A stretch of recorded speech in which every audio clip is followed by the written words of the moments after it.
There were plenty of great Wii games on show at E3 2009 last month, and one that managed to catch our eye and capture our excitement was Majesco's recreation of the NES classic A Boy and His Blob. They recently popped around with a copy, and we wasted no time trying out the game for ourselves. As the title suggests, you take the role of a boy who's discovered a shape-shifting alien blob. By feeding him different coloured jelly beans, Blob is able to make various shapes to help you progress through the puzzle-filled levels. The story is being kept secret for now, but the main resistance you'll encounter will be from evil blobs with various shapes and abilities, and if you get past them all, you'll eventually take Blob back to his homeworld of Blobonia. You interact with Blob indirectly, using an on-screen menu to choose which bean to throw, each one having a different ability. Throwing a jelly bean will make Blob transform, and the boy can call back for him with cute phrases, including the adorably sounding Blob! Unlike the original, you'll have unlimited beans at your disposal, so if you're not sure what to do, you can usually solve things with a bit of trial and error. Blob will become distressed if you leave him alone for too long, and that's when the dedicated hug button comes in handy. This endearing ability allows you to give your xenomorphic companion some reassuring care. One of the standout features of the game is the sumptuously hand-drawn art style. From the charming appearance of the boy and Blob, to the detailed multi-layered backgrounds, everything has been created with care, and will certainly appeal to fans of Braid and Okami.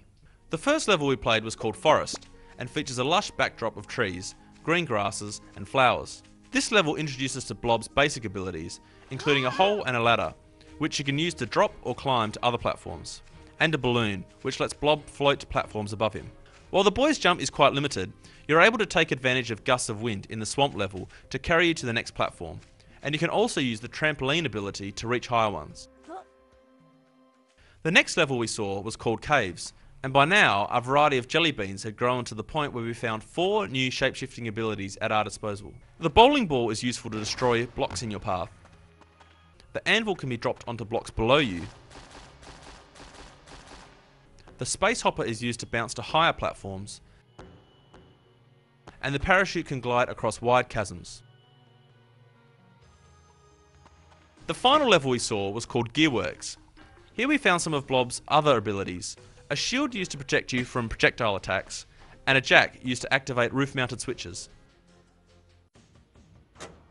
It seems Blob isn't the only friendly alien around, and the evil blobs had trapped some of his friends in this level.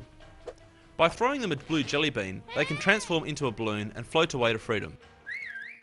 There will be 40 odd levels in total, and it's worth mentioning that the levels we saw aren't final and may change before the game's release. It's certainly hard not to get swept up in Blob's fun gameplay, lush hand-drawn environments, and cheery music, which all help to make for a memorable experience.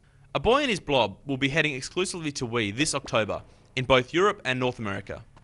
For a more in-depth look at the game, read our full hands-on preview, watch our gameplay videos, and check out our previous coverage from E3 2009.